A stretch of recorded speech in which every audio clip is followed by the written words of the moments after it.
Bismillahirrahmanirrahim. Assalamualaikum warahmatullahi wabarakatuh. Alhamdulillahi rabbil alamin. Wassalatu wassalamu ala ashrafil anbiya wal mursalin nabiyina Muhammadin wa ala alihi wa sahbihi ajma'in wa sallama tasliman katsira ila yaumiddin wa ba'd. Jamaah yang dirahmati Allah Subhanahu wa taala, alhamdulillah kita wajib untuk bersyukur kepada Allah Azza wa Jalla, dan wajib bagi kita untuk menampakkan rasa syukur kita kepada Allah Azza wa Jalla karena atas nikmat, karunia, taufik serta pertolongannya lah kita masih berada di atas iman. Kita masih berada di atas agama Islam. Kita bukan cuma berada di atas iman dan di atas Islam, tapi masih diberikan hidayah dan taufiknya untuk belajar ilmu agama. Ini adalah keutamaan di atas keutamaan dan di atas keutamaan lagi. Karena di zaman sekarang, zaman fitnah kata para ulama, zaman banyak sekali fitnah. Fitnah ini bukan sebagaimana bahasa Indonesia yang kita pahami, tuduhan, bukan. Tapi fitnah ini adalah suatu perkara yang dia itu adalah suatu keburukan. Yang mana keburukan ini dapat membuat seorang menyimpang dari agamanya, dapat menyimpang dari akidahnya. Sebagaimana dikatakan oleh Nabi sallallahu alaihi wasallam, wasatakunu fitanun kaqit'atin minal lail yusbihu ar-rajulu mu'minun wa yumsi kafiran wa yumsi mu'minun wa yusbihu kafiran. Nanti ada suatu zaman di mana zaman tersebut banyak sekali fitnah-fitnah yang beredar, kesesatan-kesesatan, ideologi-ideologi yang sangat sesat, kerusakan-kerusakan yang menyebar luas di dunia ini.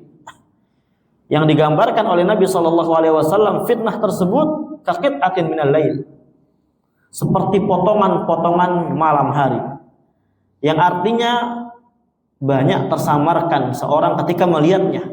Dipikir ini bukan fitnah, ternyata fitnah. Dipikir ini bukan kesesatan, ternyata kesesatan.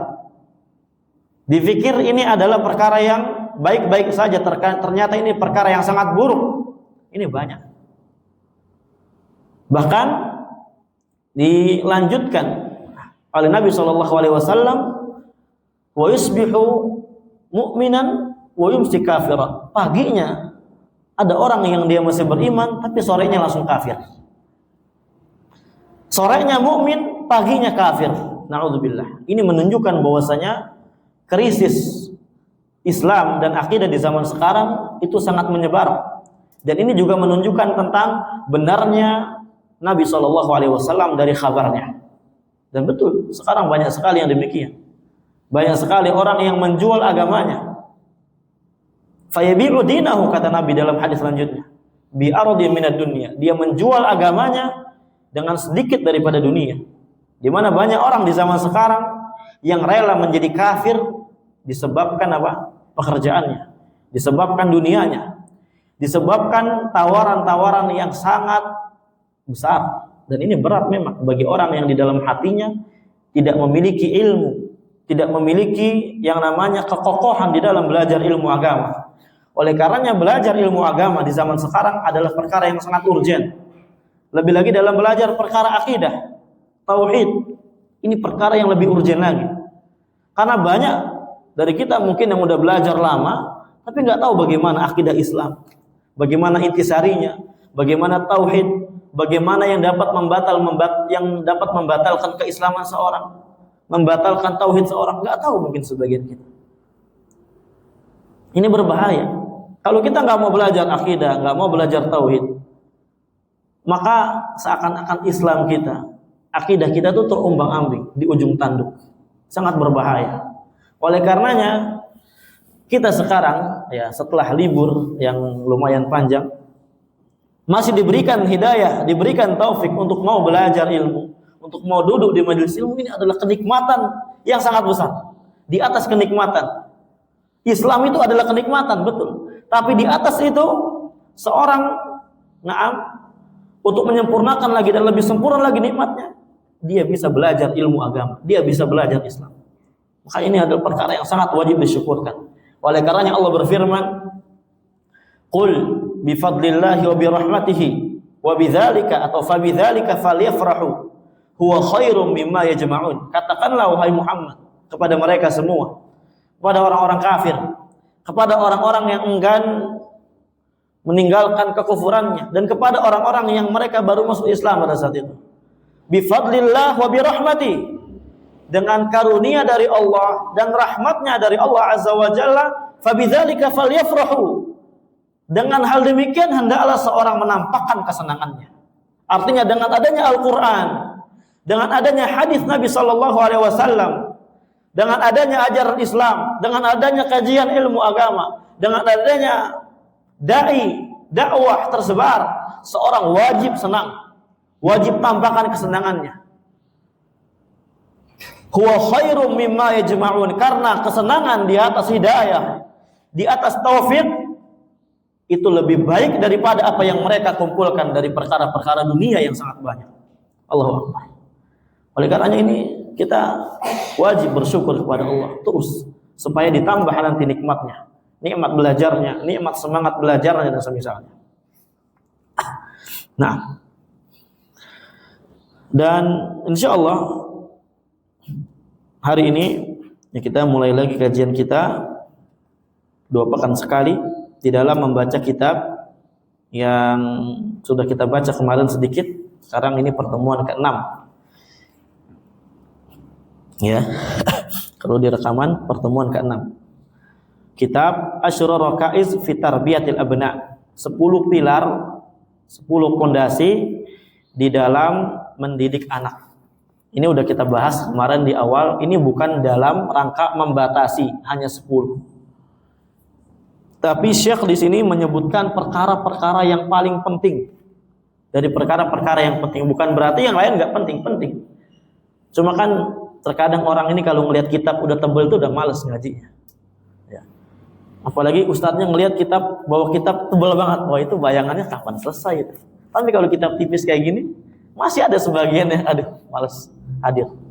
Tapi setidaknya apa? Membuat yang lain masih terus semangat, terus menggali apa sih isi dari kitab tersebut, supaya lebih semangat dan lebih bermanfaat untuk orang-orang yang ada secara umum ini, bukan hanya para penuntut ilmu agama. Nah, yang ditulis oleh Syekh Abdul Razak bin Abdul Muhsin Al-Badr hafizahullah wa ta'ala, anaknya dari Syekh Al-Muhaddits Syekh Abdul Muhsin Al-Abbad hafizahullah, Syekh senior yang sudah tua, yang sudah pensiun sekarang, mengajar di Masjid Nabawi karena sudah sangat tua. Nah, kemarin kita telah menyebutkan pilar yang pertama di antara cara Islam di dalam mendidik anak itu dengan ikhtiyar az-zaujah salihah, memilih istri yang salihah. Kalau kita sudah menikah, berarti kan sebagian kita nggak berlaku nih poin yang pertama ini. Maka bukan lagi memilih kita, tapi mendidik keluarga kita alias istri kita supaya menjadi istri yang solehah. Karena itu adalah kewajiban yang sangat besar bagi seorang suami untuk mendidik istrinya. Karena yang namanya nafkah itu bukan cuma lahir, bukan cuma uang, bukan cuma diberikan kebutuhan hidup, bukan. Itu bonus. Karena betapa banyak istri Nabi SAW yang sabar di atas keterbatasan yang ada. Makanya seringkali Nabi ketika masuk rumah Aisyah, hal indaki syai', apakah kamu punya sesuatu? Enggak punya ya Rasulullah. Enggak ada. Idzan fa ini shaim, kalau gitu saya puasa. Masya Allah. Ini juga suaminya soleh. Kalau kita ada nggak makanan? Enggak ada. Kemana duitnya kemarin? Ya. Udah saya bagi duit. Oh dibagi duit berapa emang? 100.000. Ya, Masya Allah. Ini adalah suatu perkara yang bonus. Tapi inti daripada kekeluargaan, Inti daripada daripada rumah tangga itu bukan cuma soal materi, tapi soal ilmu. Ini perkara yang sangat penting dan lebih penting. Karena dengan ilmu inilah seorang bisa qanaah, bisa taat kepada Allah dan kepada keluarganya. Kalau nggak pakai ilmu, nggak ada ilmu, rumah tangga hancur. Bukan cuma soal qanaah yang dibicarakan nanti yang hancur, tapi soal apa? Soal anak-anak nggak bisa dididik sama ibunya. Dan ibu ini yang sangat wajib untuk mendidik anaknya. Mungkin kalau kita sibuk, kita bisa didik ibunya, nanti ibunya transfer lagi ke anaknya. Nah, kalau kita nggak punya ilmu, nggak tahu bagaimana cara tarbiyatul abna atau yang semisalnya, bagaimana bisa kalau kita nggak belajar. Ini makanya ya renungan untuk kita semua. Kemudian kita kemarin udah bahas setengah atau hampir selesai dari ar-rakizatul atsaniyah. Intisari yang kedua, pokok yang kedua atau pilar yang kedua dalam mendidik anak, yaitu adalah gorsul aqidah wal iman. Kita betul-betul tanamkan poin akidah dan iman kepada anak kita. Poin akidah dan poin iman, karena ini adalah asas, ini adalah pondasi. Yang mungkin sebagian kita menyangka bahwasanya kan akidah ini cuma sekedar keyakinan. Kalau keyakinan apa sih rasanya? Kayaknya nggak berasa kalau kita tanamkan keyakinan. Enggak. Justru yang namanya iman itu, Pak, iman itu kan ada 3 pondasi, ada 3 asas yang wajib didatangkan pada diri seorang yang mukmin. Pertama, dia ucapkan dengan lisannya, ini nggak diragukan lagi, kita semua udah bersyahadat. Kemudian dia amalkan dengan lisannya, baca Quran dan semisalnya, tambahan. Kemudian dia amalkan anggota badan, ini wajib. Bagi seorang yang ngaku dirinya mukmin, harus dia mengamalkan amalan-amalan syariat yang wajib. Ya, kalau yang sunnah setelah, itu bonus. Itu pilihan. Kalau dia mau lebih mulia di sisi Allah Azza wa Jalla, amalkan yang sunnah. Tapi kalau kadar minim, ya, seorang dikatakan mukmin, betulan beriman, dia beramal, amal soleh.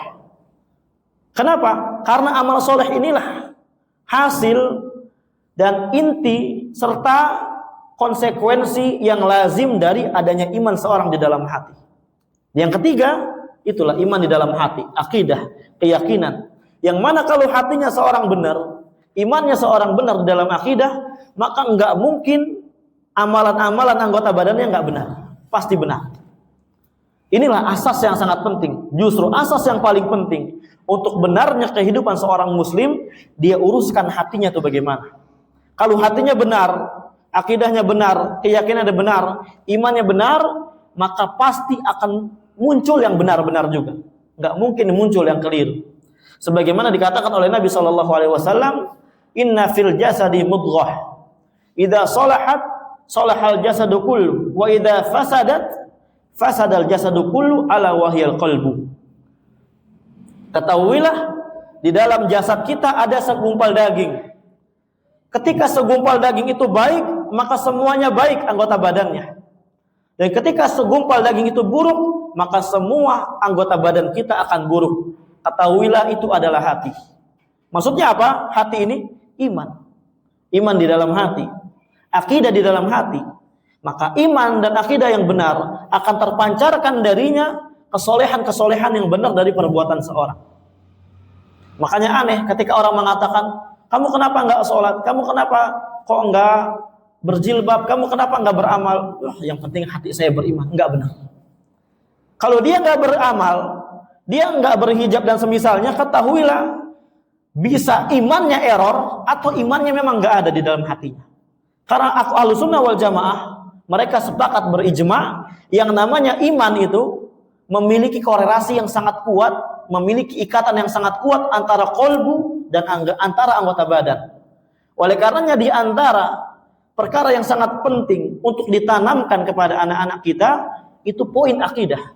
Bagaimana dia bisa beriman kepada Allah, bagaimana dia tawakal kepada Allah, bagaimana ya akidah maknanya bukan berarti kita jabarkan yang panjang-panjang. Tauhid terbagi 3. Nah, tauhid terbagi 3, bingung. Enggak kayak gitu juga. Umpamanya anaknya masih kelas 2 SD.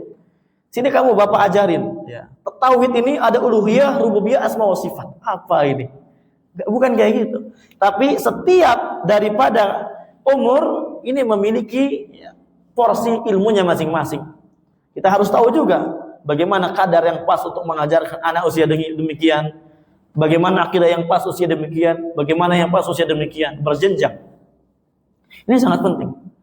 Jangan disepelekan, ini kan akidah cuma keyakinan. Lah, tidak. Akidah itu mencakup keyakinan dan mencakup amalan. Kita kasih contoh sedikit.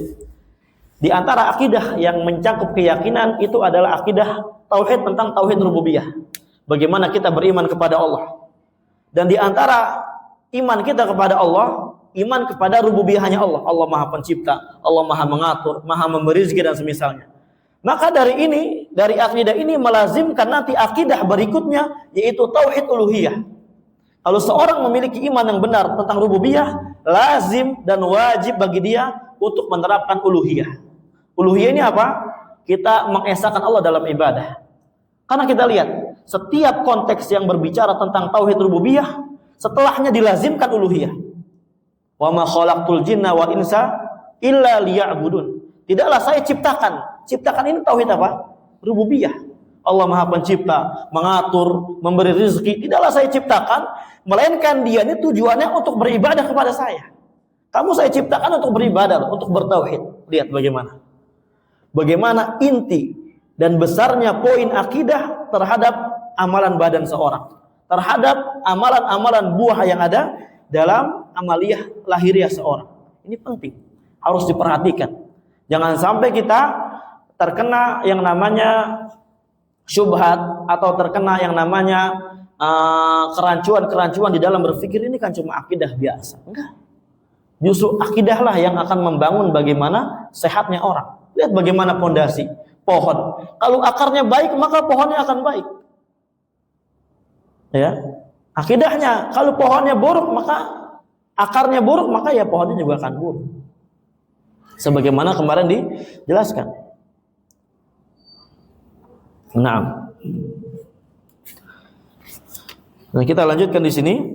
Qala al-muallif rahimahullahu taala au hafizahullah fa gharsu hadhihi al-aqidah, ya, halaman 12. Fa gharsu hadhihi al-aqidah fi nufusil abna huwa ta'zizun limartabati ihsani indahum. Maka memupuk akidah di dalam jiwa-jiwa anak-anak ini adalah ta'ziz, ya, suatu pembekalan limartabatil ihsan indahum, untuk jenjang ihsan indahum, kebaikan di sisi mereka. Jadi mereka ketika tidak dibekali akidah, tidak dibekali tauhid yang benar, tidak ditanamkan dengan benar, maka jangan harap ya ada yang namanya feedback baik dari mereka kepada kita. Bagaimana Allah Maha melihat, bagaimana muraqabatullah. Kamu mungkin di depan Abi nggak bisa aman, menghindar untuk melakukan ini dan itu. Tapi ingat, ya, walaupun Abi nggak ada, Allah Maha melihat. Ini kan masya Allah, tertancap dari kecil di bagaimana dicekokin akidah yang benar, bagaimana Allah Azza wa Jalla sifat-sifatnya, nama-namanya yang maha mulia, supaya apa? Dia memiliki rasa takut. Dan rasa takut ini kan di dalam hati. Dari rasa takut itulah nanti akan timbul bagaimana dia takut untuk melakukan ini dan itu. Ujung-ujungnya kemana? Anggota badan juga. Bagaimana lihat korelasi yang sangat kuat antara qalbu, antara akidah dan anggota badan. Amalan lahiriah. Watahiyatuhum watahniyatuhum limuraqabatillahi azza wa jalla fi jami' af'alihim. Dan bagaimana kita bisa mempersiapkan mereka. Mereka harus disiapkan, harus betul-betul dididik untuk ya memiliki pemahaman bahwasanya Allah Azza wa Jalla itu maha melihat. Muraqabah, Allah menjaga kita, Allah melihat kita, Allah mengawasi kita fi jami' amalihim, di setiap amalan kita, di setiap perbuatan kita. La siyama fi hadzal waqti alladhi intasharat fihi al-ajhizah. Lebih lagi di zaman sekarang, di waktu ini, yang mana waktu sekarang ini banyak sekali yang namanya sarana prasarana yang dapat menghancurkan anak kita, dari gadget dan yang semisalnya. Iya. Sekarang mungkin zaman dulu ya, kita takut anak kita untuk berbuat buruk dan semisalnya, takut bandel, kita kurung di rumah. Selamat insya Allah. Tapi zaman sekarang justru rumah itulah di antara tempat ya yang membuat anak itu menjadi enggak selamat. Baik dari akidahnya, mulai dari akidah, karena dia lihat hatinya menyerap nanti. Qalbunya menyerap bagaimana yang dia tonton, bagaimana yang dia lihat, bagaimana yang dia lakukan. Maka nanti berpikir untuk melakukan. Nah, ini pentingnya. Wa ma qad yahsulu fiha minas sumum wal balaya al jasimah. Yang mana terkadang ya di dalam sarana yang ada di zaman sekarang ini, teknologi yang canggih ini akan terhasilkan yang namanya racun-racun. Sumum, racun. Wal bayala al jasimah, dan bahaya, bala yang sangat jelek. Nah, ini bukan terkadang tapi sering. Ya, ini kan di dalam bahasa Arab ini qad ini, kata qad kalau masuk kepada fiil yang namanya fiil mudhari, para ulama mengatakan terkadang. Tapi di sini konteksnya bukan terkadang sepertinya, sering. Nah, sering sekali kita dapatkan banyak sekali anak-anak yang mereka itu keracunan HP, keracunan gadget. Nah, zaman sekarang itu susah. Ketika anak udah ketagihan, wah repot. Ya, udah dikasih HP udah repot. Dan terkadang orang tuanya itulah yang nggak mau repot. Ketika anaknya ini, anaknya itu, anaknya ngambek, anaknya nangis, rewel, udahlah, yang simple kasih HP. Memang itu simple banget gitu kan. Cuma ini kan jangka panjangnya kasihan bagi anak kita. Dan juga kan nanti dari sisi dunia kita akan bahas itu. Tapi dari sisi akhirat, ya pembahasan kita itu akan, dia akan mempertanggungjawabkan apa yang dia lakukan kepada anaknya itu. Dia racuni. Ini tanggung jawab nanti di hadapan Allah Azza wa Jalla. Zaman sekarang game, yang namanya game ini banyak sekali yang membuat anak-anak ini ya menjadi memiliki akidah yang sangat jelek. Ya dulu mungkin setahun 2 tahun yang lalu ada game yang mana dalam game tersebut ada ritual, gaya-gaya dan semisalnya yang dia nyembah ke berhala, sujud ke berhala dan semisalnya. Ini kan syirik, kekufuran. Ya, kesyirikan, kekufuran orang-orang musyrikin zaman dulu dibuat di game. Nanti dipikir anak-anak, oh ini tidak masalah, ini lumrah aja. Dia dapatkan di situ. Ntar anak-anaknya menjadi kufur. Naudzubillah. Orang tuanya nggak tahu, nggak diajari, karena tidak diajari. Dan ini adalah musuh yang nyata, ya, yang ada di zaman sekarang. Dari musuh-musuh Islam. Mereka sekarang, memusuhi kita, memerang kita, menyerang kita, itu nggak menggunakan senjata lagi. Ya walaupun memang sekarang, ya lagi ada konspirasi atau yang semisalnya, seputar peperangan senjata. Tapi lebih dahsyat daripada itu, peperangan ya dari yang mereka sebarkan dari fitnah-fitnah yang ada ini. Yang mana tadi kita bahas di awal, kakit atin minal lail. Dia seperti potongan-potongan malam. Enggak kerasa. Enggak tahu tiba-tiba ini adalah fitnah. Udah membuat menyimpang hati, udah membuat hati jadi kotor dan semisalnya. Wa qad harisa Nabi sallallahu alaihi wasallam asyaddal hirs ala bayani hadhihi al-aqaid wa gharsiha fi nufusi an-nasyiati. Dan sungguh Nabi sallallahu alaihi wasallam adalah orang yang sangat semangat di dalam menjelaskan akidah ini, akidah Islam, dan menanaminya akidah tersebut di jiwa-jiwa anak muda pada saat itu dan anak-anak kecil yang sedang tumbuh, masa pertumbuhan. Di antara dalilnya yang sangat konkret, yang sangat jelas bagaimana tarbawah atau tarbiyah nabawiyah, ya bagaimana pendidikan karakter cara Nabi mendidik, adalah hadis dari Abdullah bin Abbas radhiyallahu anhuma, riwayat Tirmidzi, disahihkan oleh Syekh Albani, di mana kata Abdullah bin Abbas, kuntu khalfa Rasulillah sallallahu alaihi wasallam yauman. Dulu saya pernah berada di belakang Nabi sallallahu alaihi wasallam suatu hari. Ya, artinya naik kendaraan bersama Nabi sallallahu alaihi wasallam. Ini di antara faedahnya juga yang dapat kita ambil, betapa tawadunya Nabi Shallallahu Alaihi Wasallam, ya, mau boncengin orang. Padahal Nabi adalah ya, asyrafun nas, bahkan bukan asyrafun nas, asyraful anbiya, Nabi yang paling mulia, wa ajalluha wa sayyiduha. Nah, faqala, kemudian Nabi Shallallahu Alaihi Wasallam bersabda, berkata kepada Abdullah bin Abbas yang pada saat itu sedang naik tunggangan bersama Nabi Shallallahu Alaihi Wasallam, ya gulam, anak kecil. Dan ini juga panggilan di antara panggilan yang sangat mendidik. Wahai anak kecil, inni u'allimuka kalimatin. Sesungguhnya saya akan mengajarimu beberapa kalimat, beberapa kata. Ini juga di antara cara. Ya, sebelum kita mengajarkan anak kecil, kita beritahu dulu supaya dia siap-siap. Ya, supaya dia bisa mencerna apa yang kita ingin ajari. Kita beritahu dulu, kita beri tanbih, namanya peringatan. Ihfadillah yahfadka. Kata Nabi SAW kepada Ibnu Abbas ketika masih kecil, karena Abdullah bin Abbas ini ya bertemu Nabi SAW, dan ketika Nabi meninggal dalam keadaan umur beliau masih 9 tahun kurang lebih, Abdullah bin Abbas. Makanya kategori para ulama hadis mengkategorikan Abdullah bin Abbas ini dari tabaqah sighar as-sahabah, merupakan tingkatan sahabat kecil, sahabat junior. Akan tetapi beliau adalah habrul ummah, tintanya umat, menunjukkan karena alimnya beliau. Dan ini juga disebabkan doa Nabi SAW kepada beliau, Allahumma faqihhu fiddin wa alimhu ta'wil. Ya Allah, pahamkanlah Ibnu Abbas agama, dan pahamkanlah, berilah ajaran kepadanya ta'wil, maksudnya tafsir. Jadilah ulama tafsir, ulama besar. Bahkan menjadi salah seorang ulama di antara ulama sahabat yang banyak meriwayatkan hadis dari Nabi Shallallahu Alaihi Wasallam. Padahal kecil, masih kecil.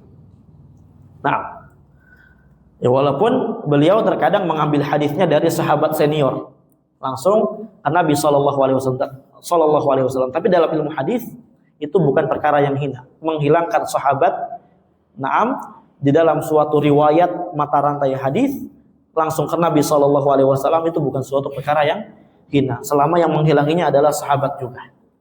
Nah, apa kata Nabi SAW?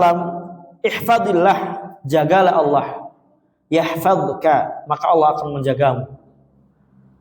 Ihfadillah, jagalah Allah, tajidhu tujahak, maka engkau akan mendapatkan Allah Azza wa Jalla dimanapun kau berada, dimanapun engkau mengarah. Maksudnya jaganya Allah Azza wa Jalla apa? Taat kepada Allah. Perhatikanlah bagaimana batasan-batasan Allah Azza wa Jalla. Idza sa'alta, kalau kamu mau minta, fas'alillah, mintalah kepada Allah. Ajib. Ini masih kecil nih. Masih kecil Abdullah bin Abbas. Tapi karena Nabi SAW yang memberi wasiat, yang memberi nasihat, ingat beliau. Dan karena juga anak-anak kecil zaman dulu, ini di zaman dulu nih, yang ketika keluar rumah itu ketemunya bukan seperti zaman sekarang. Ketemunya Abu Bakar, Umar, Utsman, Ali. Bertemunya para sahabat-sahabat yang mulia. Sekelas itu apa? Masih dibekali terus akidah oleh Nabi SAW. Apalagi di zaman ini, sebagaimana dikatakan Syekh tadi. Kalau kamu minta sama Allah. Wa idza sta'anta fasta'in billah.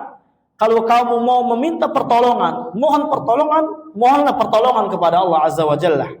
Wa alam, ketahuilah, annal ummata, bahwasanya umat, seluruh umat ini, law ijtama'at ala an yanfa'uka bi syai'in, berkumpul, mereka semuanya berkumpul untuk memberikan manfaat kepadamu dengan suatu perkara, lam yanfa'uka illa bi syai'in qad kataballahu lak. Mereka tidak akan mampu, tidak akan sanggup untuk memberikan manfaat kepadamu dengan suatu perkara, melainkan perkara tersebut telah Allah Azza wa Jalla gariskan untukmu di takdirnya. Walau ijtama'u ala an yadurruka bi syai'in lam yadurruka bi syai'in illa qad kataballahu alaik. Ketahuilah, kalau seandainya umat ini seluruhnya berkumpul untuk membuat kamu mudarat, membuat bahaya bagimu, niscaya mereka tidak akan bisa membahayakan kamu, melainkan bahaya tersebut telah Allah Azza wa Jalla tulis atasmu, telah Allah atur. Rufi'atil aqlam wa jaffatis suhuf.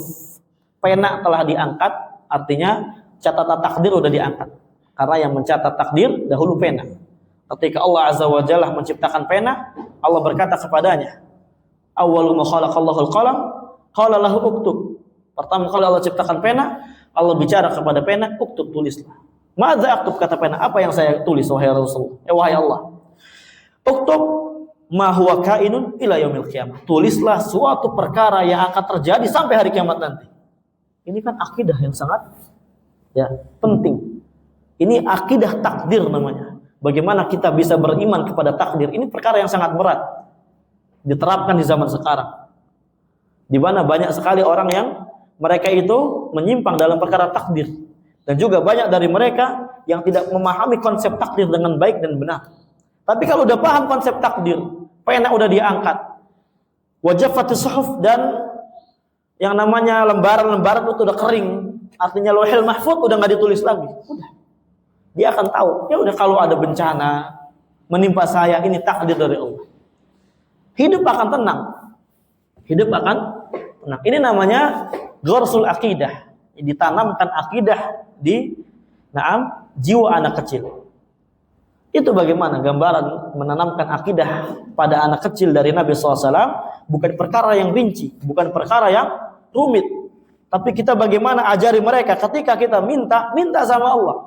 Umpamanya mungkin anak kita minta uang sama kita, udah minta belum sama Allah? Gitu. Kamu udah pernah minta, udah berdoa belum sama Allah? Belum, Pak. Kamu doa dulu sama Allah. Doa setiap hari. Nanti Allah yang akan memberikan kamu rezeki. Ya nanti umpamanya sebelum dia minta kita kasih. Kita tahu, Masya Allah. Ini kan membuat dia semakin yakin. Oh Masya Allah ya. Ternyata inilah keajaiban meminta. Ya, dia akan memikir, oh, minta sama Allah, minta sama Allah, minta sama Allah. Ayo kita.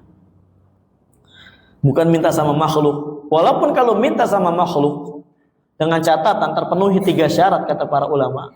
Minta kepada orang yang hadir, ya.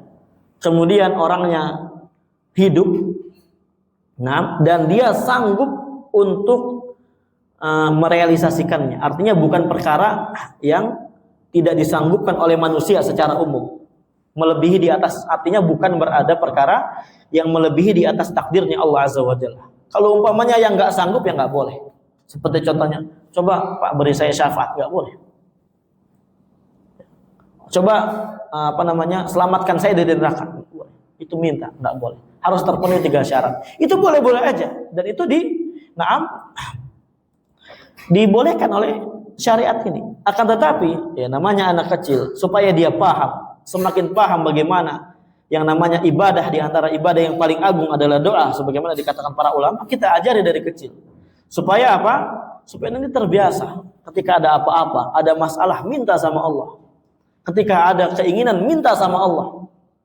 Dan Allah juga akan memberikan. Ya bukan berarti anak kecil nggak diberikan doanya, enggak, Allah berikan. Ya, Allah Azza wa Jalla berikan kepada siapapun yang meminta. Kalau minta pertolongan, minta sama Allah Azza wa Jalla, jangan takut. Allah menolong. Kalau ada takut dan semisalnya, minta sama Allah, ya Allah dan semisal. Ajarin bagaimana doanya. Dan ini adalah ibadah di antara ibadah yang paling agung, yaitu adalah as-su'al atau doa. Doa, berdoa kepada Allah Azza wa Jalla. Ini di antara perkara yang ibadah, di antara perkara ibadah yang paling agung. Bahkan kata para ulama, syirik yang paling besar, yang paling a'zam, itu adalah syirik ketika seorang memalingkan doa kepada selain Allah Azza wa Jalla. Dia minta hanya kepada berhala, minta kepada patung, minta kepada kubur dan semisalnya. Nah, ini perkara yang hina. Makanya di antara perkara yang sangat ditekankan oleh Nabi SAW, kalau minta sama Allah, minta pertolongan pun memohon pertolongan sama Allah Azza wa Jalla. Dan kemudian digambarkan di sini bahwasanya takdir itu udah digambarkan, takdir itu udah ditulis sama Allah Azza wa Jalla dengan rapi. Jadi ketika kita meminta sama Allah, kamu udah minta sama Allah, udah, tapi belum datang juga Abi, itu udah ditakdirkan sama Allah. Berarti Allah belum mentakdirkan yang kamu inginkan sekarang. Mungkin Allah, Allah siapkan yang lebih manfaat lagi buat kamu. Mungkin Allah Azza wa Jalla siapkan yang lebih manfaat lagi di akhirat nanti. Ini kan konteksnya kayak gini. Terkadang kan orang kan syubhatnya, saya udah minta nggak dikasih-kasih. Ya lihat. Bukan berarti nggak dikasih. Mungkin apa? Allah siapkan yang lebih besar lagi. Allah palingkan dari bala yang lebih bahaya ketika dia diberikan nikmat tersebut. Allah tahu bahwasanya dia nggak layak, belum layak untuk mendapatkan yang dia pinta. Kalau diberikan nanti lalai, nah, atau Allah berikan nanti di akhirat, Allah bukan nggak mengabulkan, Allah kabulkan itu semua doa-doa kita. Tapi Allah Maha tahu, Allah Maha khabir. Kita kasih tahu lagi, Allah Maha tahu apa yang baik buat kita. Ini terkadang buat kita juga ya. Ya terkadang buat kita. Ini kita ajarin anak kita ternyata udahlah doa mulu kita nggak dia. Naudzubillah, jangan sampai kayak gitu. Ya. Nah, karena betapa banyak kita lihat ya sebagian orang ketika minta rezeki, ketika dikasih apa? Hilang kajian, nggak ada di kajian. Mungkin ketika masih punya motor kajian sepekan 2 kali gitu kan, masya Allah. Udah dapat mobil sepekan sekali. Udah dapat apa? Dapat yang lebih baik daripada mobil, nggak ada kajian. Allah Maha tahu. Allah Azza wa Jalla Maha tahu. Makanya di sini digambarkan ketika kita minta, ketika kita memohon pertolongan, kok belum Allah tolongi, belum Allah berikan, ingat takdir udah digariskan. Berarti nanti diajarkan qadarullah, ucapkan qadarullah. Allah Maha mentakdirkan. Qadarullah wa masyafa'al. Ya, Allah Azza wa Jalla mentakdirkan, na'am, apa yang Allah Azza wa Jalla ingin perbuat. Na'am. Ini dari sisi tarbiyah an-nabawiyah, bagaimana Nabi SAW mendidik para sahabat untuk banyak-banyak berdoa kepada Allah Azza wa Jalla. Artinya menanamkan akidah dan gak harus doa yang lainnya. Ya, yang lainnya dari akidah-akidah yang penting untuk diajarkan kepada anak-anak kita di zaman sekarang ini. Nah, ini selesai dari prinsip yang kedua. Kita lanjut di sini prinsip yang ketiga. Ya. Qala ar-raqizatu tsalitsah. Prinsip yang ketiga, kathratud du'a. Ini juga di antara perkara yang sangat penting. Ini juga nanti ada kaitannya dengan yang sebelumnya. Kita banyak-banyak doa. Dan ini doa ini kita yang manjatkan. Kita bagaimana berdoa kepada Allah Azza wa Jalla supaya anak kita apa? Menjadi anak saleh. Rabbi habli minas sholihin, sebagaimana nanti akan dibawakan di sini dalil-dalilnya. Karena ini ya kita rasa kitab ini tipis tapi udah sangat cukup. Jadi nggak perlu ditambahkan dari sumber sana dan sumber sini. Masya Allah. Faddu'a lil abna yu'tabaru min ahammir rakaiz fi salahihim wa istiqamatihim. Dan doa untuk anak-anak, nah, jadi kita perhatikan kalau kita ada mungkin sebagian kita yang udah belajar bahasa Arab, ada istilah kata da'a lahu sama da'a alaihi. Di sini doa li, berarti lahu atau lil abna. Ini maksudnya apa? Mendoakan kebaikan. Tapi kalau ada kata doa atau da'a pakai ala, ini mendoakan keburukan. Mendoakan apa? Keburukan. Jadi kalau ada yang ud'uli, maksudnya apa? Doakan saya kebaikan. Ud'u alaihi, doakan kepada dia. Maksudnya doakan kepada dia keburukan. Ini dari sisi bahasa Arab. Nah, berarti di sini yang dimaksud adalah doa kebaikan. Fadu'a lil abna, mendoakan kebaikan kepada anak-anak, berarti maknanya jadi kayak gitu. Walaupun di situ nggak ada khair, ya, di situ nggak ada kata khair. Tapi kalau kita memahami bagaimana konteks, bagaimana huruf-huruf yang ada, maka kita akan lebih paham daripada yang dimaksud oleh penulis. Allah, mungkin azan dulu.